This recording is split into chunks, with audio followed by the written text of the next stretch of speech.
Social media. Sa pamamagitan ng social media, madali lang makahanap ng kachat, mga bagong kakilala, mga dating kaibigan, mga ex at iba pa. Imbes na sa asawa o kasintahan makipag-usap kung may problema man, naghahanap tuloy ng libangan sa social media kaya ngayon isa talaga to sa dahilan kaya nasisira ang pamilya o ang isang relasyon.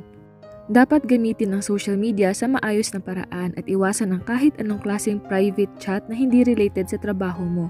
Umiwas ka sa tukso lalo na kung may karelasyon ka na, may asawa at may mga anak. Mahalaga ang respeto sa isang relasyon.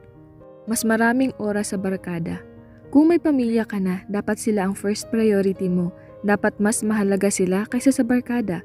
Kapag mas marami kang oras kasama yung mga barkada, it means hindi ka pa talaga handa sa isang commitment.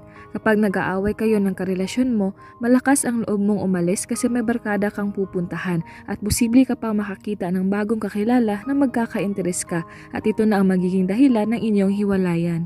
Okay lang naman magbigay ng oras sa barkada pero dapat limitado na. Isipin mo ang pamilya mong naghihintay sa'yo. Mas mabuti ang gawin mong barkada ang asawa at mga anak mo kasi sila naman talaga ang tunay mong kayamanan.